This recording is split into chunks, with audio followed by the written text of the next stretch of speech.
এক শৰণ হৰিনাম ধৰ্মত শৰণ ল'লে আৰু য'ত দূৰ দূৰলৈকে কোনো বলি বিধানৰ কথা নাই, কেৱল নামত গুৰুত্ব দিছে, কেৱল নাম। আৰু আজি আমি গম পাইছোঁ আপোনালোকৰ ইয়ালৈ যিজন ডেকা সত্ৰাধিকাৰ আহিছিল তোৰণ উদ্বোধন কৰিবলৈ, তেওঁ এইটো কথা স্বীকাৰ কৰি গৈছে যে কলি যুগত হৰিনামে মূল। তেওঁ কৈ গৈছে, ক'বই লাগিব, কাৰণ ভাগৱতৰ মূল কথা কলৌ দোষ নিধে ৰাজন অস্তিহি এক মহান গুণ কীৰ্তনা দেৱ কৃষ্ণস্য মুক্ত সংগ পৰম ব্ৰজেত 12:3-51 দ্বাদশ স্কন্ধ 3য় অধ্যায় 51 নম্বৰ শ্লোক। তাত লিখি থৈ গৈছে দোষৰ সাগৰ যদিও কলিযুগ, ইয়াৰ এটা মহান গুণ আছে, কি কেৱল কৃষ্ণৰ নাম কীৰ্তন কৰি পৰম গতি লাভ কৰিব পাৰে, ইয়াতকৈ সুবিধা একো নাই। ৰামদাসে গুৰুজনাৰ ওচৰত শৰণ লোৱাৰ কাৰণে ছাগলী আনি দিয়া নাই, ইফালে শাৰদীয় পূজা ওচৰ চাপিল, মাধৱ পুৰুষৰ ইচাত বিচাত লাগি আছে, পূজা আহি গ'ল, ছাগলী আনি দিয়া নাই। আৰু এদিন খঙৰ ভমকত ভনী জোঁৱায়েকক ক'লে, হকৰা কুচিয়াৰ পো বুদ্ধিত পাগল, কিয় আনি নিদিয় পূজাৰ ছাগল। আৰু সেইদিনা ৰামদাসৰো খং উঠিল, আৰু খঙৰ ভমকত তেওঁ ক'লে মাধৱ পুৰুষক, আমাৰ আগত দেখাও হ'ব বৰ চোট, শংকৰক লগ পাইলে হৈবি লোটফোট, তোৰ হাৱা উলিয়াব। কোন শংকৰ? মাধৱে সুধিছে। আছে এজন, যিজন শাস্ত্ৰজ্ঞ, যিজনে এক শৰণ হৰিনাম ধৰ্মৰ প্ৰৱৰ্তন কৰিছে, য'ত কোনো ধৰণৰ পূজা বলি বিধান এইবিলাক নাই, কেৱল নামত গুৰুত্ব দিছে। আচ্ছা, কিন্তু মই যে যিবিলাক শাস্ত্ৰ পঢ়িছোঁ সেইবিলাকতো আছে। তোৰ গুৰুৰ ওচৰলৈ মোক লৈ ব'ল, বোলে হ'ব, আজি বেলি লহিয়ালে কাইলৈ ওলাবা। আৰু পাছদিনা মাধৱ পুৰুষক লৈ গৈছিল। মাধৱ শাস্ত্ৰজ্ঞ, তেওঁ ভাবিছে যে মই শংকৰক সেৱা নকৰোঁ, হ'ব পাৰে তেওঁ শাস্ত্ৰজ্ঞ, ময়ো কম নহয়, আগতে তৰ্ক হ'ব, যদি হাৰি যাওঁ বেলেগ কথা, কিন্তু আগতীয়াকৈ মই সেৱা নকৰোঁ। আৰু মনত ভাবি গৈ আছে, কিন্তু যেতিয়া গৈ গুৰুজনাক ব্যাখ্যাৰ আসনত বহি থকা দেখা পালে, গুৰুজনাৰ যিটো শাৰীৰিক সৌন্দৰ্য, যিটো পাছত তেওঁ গুৰু ভতিমাত প্ৰকাশ কৰিছে, দৰশিত সুন্দৰ গৌৰ কলেবৰ জৈসন সুৰপৰ কাষ, সকল সভাসদ ৰঞ্জন জাকেৰি দৰ্শনে পাপ বিনাশ। মাধৱ পুৰুষে নিজে লিখিছে। তেওঁৰ ৰূপটো দেখাৰ লগে লগে সেৱা ল'লে। আৰু সুন্দৰ এজন যুৱক যেতিয়া আহিছে নামঘৰলৈ, গুৰুজনাই ভাল পাইছে, ৰামদাসক চিনি পাই সুধিলে, ৰামদাস এওঁ কোন? ৰামদাসে চিনাকি দিলে, ওলালগৈ তেওঁ বংশৰে মাক মনুমতী বাই ল'ৰা। অ' মনু বাই ল'ৰা, মাধৱ আহা বহা। কি হ'ল? ৰামদাসে কৈছে, আপোনাৰ সৈতে তৰ্ক কৰিবলৈ আহিছে। কিহৰ ওপৰত?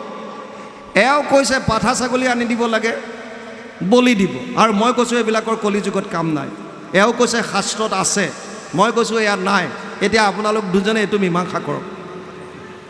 মাধৱ পুৰুষক গুৰুজনাই বহুৱালে। মনত কোনো দ্বেষ ভাৱ নাই, না মাধৱ পুৰুষৰ আছে না গুৰুজনাৰ আছে, কাৰণ খেলি মেলি তেওঁলোকৰ নিজৰ ব্যক্তিগত নহয়, খেলি মেলিটো শাস্ত্ৰত আছে।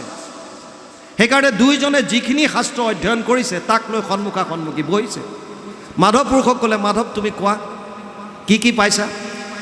আৰু মাধৱ পুৰুষে যিমান শাস্ত্ৰ অধ্যয়ন কৰিছে তাৰ পৰা য'ত য'ত এই বলি বিধানৰ কথা আছে তেওঁ কৈ গৈছে। আৰু গুৰুজনাই ভাগৱতৰ উদ্ধৃতিৰে তাক খণ্ডন কৰি গৈ আছে। শেষত গুৰুজনাই ভাগৱতৰ পৰা এটা শ্লোক উচ্চাৰণ কৰিলে, যথা তৰুৰ মূলে নিচেচানেন তৃপ্যন্তি তদ স্কন্ধ ভুজ উপশাখা প্ৰাণোপহাৰাচ্য যথেন্দ্ৰিয়ানাম তথা সৰ্ব অৰ্চনম অচ্যুতেজ্য। 4:31-14 চতুৰ্থ স্কন্ধ 31 নম্বৰ অধ্যায় 14 নম্বৰ শ্লোক ভাগৱত। ইয়াৰ অনুবাদ, বৃক্ষৰ মূলত যদি দেও আনি জল, ত্ৰিপিটি হুৱন্ত তাৰ পত্ৰ পুষ্প ফল, ডালে পাতে সিঞ্চে যদি মূলত নেদয়, কদাচিতো ডালে পাতে ত্ৰিপিটি নহয়। গুৰুজনাই ক'লে, ভোকাটোৰ নৰে যদি অন্নক ভুঞ্জয়, ইন্দ্ৰিয়ৰ প্ৰীতি তাৰ সাধে আতিশয়। ভোজন বিহীনে পিন্ধে বস্ত্ৰ অলংকাৰ, ইন্দ্ৰিয়ৰ একো প্ৰীতি নসাধ হয় তাৰ। মাধৱৰ চকু থৰ হৈ গ'ল। গুৰুজনাই ক'লে, কৃষ্ণক পুজিলে পূজা সমস্তৰে হয়, পৃথকে পুজিলে পূজা কেহো নলয়। লগে লগে দীঘল দি পৰিল। গুৰুজনাই ক'লে যে কি হ'ল মাধৱ, তুমি এবাৰ সেৱা কৰিলা আকৌ কৰিছা? বোলে হয় গুৰুজনা, আগতে আপোনাক শিৰোমণি ভূঞা হিচাপে সেৱা লৈছিলোঁ, আৰু এতিয়া আপোনাক মই আধ্যাত্মিক গুৰু হিচাপে শৰণ লৈছোঁ, আপুনি মোক দিয়ক এতিয়া। কাৰণ মই যিবিলাক গম পাইছোঁ সেয়া মিছা কলিযুগৰ কাৰণে নহয়। এতিয়া শৌনকেও এইটো প্ৰশ্ন কৰিছে সুতমুনিক, ভুৰিনি ভুৰি কৰ্মাণি শ্ৰুতব্যানি বিভাগস অত সাধু অত্ৰ যত সাৰম সমুদ্ৰিত্য মনীষয়া মাম ব্ৰুহি শ্ৰদ্ধানানাম যেন আত্মা সম্প্ৰসিদতি। 1:11 প্ৰথম স্কন্ধ প্ৰথম অধ্যায় 11 নম্বৰ শ্লোকত শৌনকে কৈছে, হে সুতমুনি, শাস্ত্ৰ বহুত আছে আৰু বিভিন্ন শাস্ত্ৰত বিভিন্ন মত দিছে।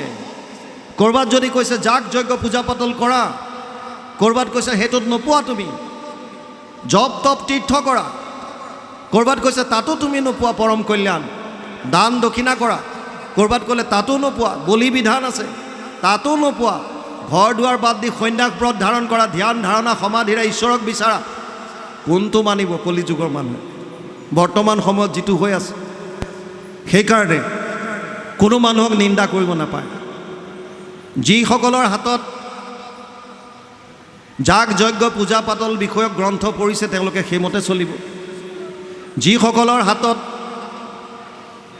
জ্ঞান মাৰ্গৰ দ্বাৰা যাবৰ কাৰণে ঘৰ দুৱাৰ বাদ দি সন্ন্যাস ব্ৰত ধাৰণ কৰি ধ্যান ধাৰণা সমাধিৰে ব্ৰহ্মক, নিৰ্গুণ নিৰাকাৰ ব্ৰহ্মক লাভ কৰাৰ গ্ৰন্থ পঢ়িছে তেওঁলোকে সেইভাগে যাব। যিবিলাকৰ হাতত জপ তপ তীৰ্থৰ বিষয়ে থকা কিবা উপদেশমূলক গ্ৰন্থ পঢ়িছে তেওঁলোক সেইমতে যাব। যেতিয়ালৈকে শাস্ত্ৰৰ উত্তম গীতা আৰু ভাগৱত মানুহৰ হাতত নপৰিব তেতিয়ালৈকে জীৱনৰ মাৰ্গ বিচাৰি নাপাব। কাৰণ শৌনকে এইটো আজিৰ পৰা 5,500 বছৰ আগতেই সুতমুনিক প্ৰশ্ন কৰি থৈছে যে বিভিন্ন শাস্ত্ৰত বিভিন্ন মত দিছে, কিন্তু সমস্ত শাস্ত্ৰৰ সাৰ মৰ্মটো কি এইটো তুমি আমাক কোৱা। আৰু সেইটোৱে ভাগৱতৰ মূল ভেটি। তেতিয়া সুতমুনিয়ে ক'লে, হে শৌনক আদি ঋষি সমস্ত, চিন্তা নকৰিবা, তোমালোকক মই এনেকুৱা এটা উপায় দিম যিটো উপায় অৱলম্বন কৰি ৰজা পৰীক্ষিতে 7 দিনত পৰম গতি লাভ কৰিলে। যিটো উপায় অৱলম্বন কৰি খটাংগ ৰজাই 2 দণ্ডত পৰম গতি লাভ কৰি গুচি গ'ল। আৰু তাৰ পাছত তেওঁ ভাগৱত কোৱা আৰম্ভ কৰিছে। সুখদেৱ পৰীক্ষিতৰ কি কি কথা হৈছিল এই কথাখিনি সুন্দৰ ৰূপে আহিছে। আমি এতিয়া পাঠৰ লগে লগে যাম। 2য় স্কন্ধ আজি উলিয়াইছে। বাপজনে সুন্দৰ কণ্ঠৰে মংগলাচৰণখিনি কৰিছে। পদৰ লগে লগে এতিয়া যাম। জয় জয় কৃষ্ণ যাৰ স্মৰণ মংগল, যাগ যোগাদিৰো হৰিনাম মহাফল, হেনয় পৰমানন্দ মাধৱক নিতে, সুমৰিও নৰ নিৰন্তৰ এক চিত্তে।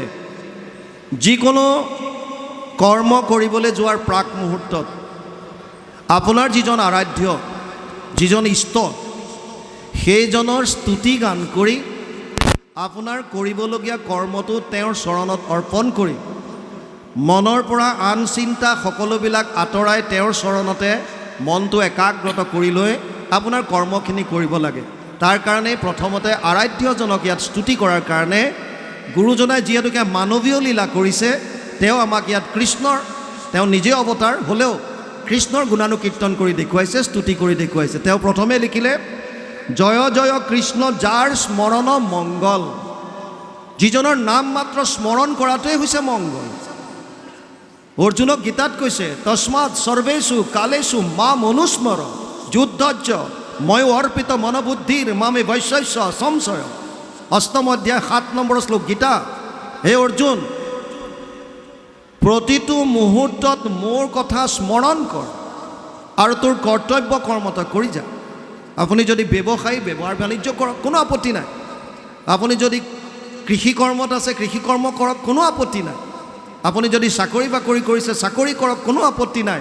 আপুনি যদি গৃহিণী ঘৰৰ কাম কৰিছে, কৰক, কোনো আপত্তি নাই।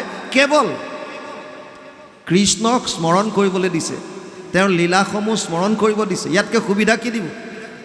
ভগৱানে কৈছে কেৱল মোৰ নাম স্মৰণত ৰাখা আৰু তুমি তোমাৰ কৰ্তব্য কৰ্মখিনি কৰি যোৱা শাস্ত্ৰসন্মত। অৰ্জুনক কৈছে, নিয়তম কুৰু কৰ্ম ত্বম কৰ্ম জয়হি অকৰ্মণ শৰীৰ যাত্ৰা পিছতে না প্ৰসিদ্ধে অকৰ্মণি। 3য় অধ্যায় 8 নম্বৰ শ্লোক গীতা। হে অৰ্জুন, তোৰ কৰ্তব্য কৰ্ম কৰ।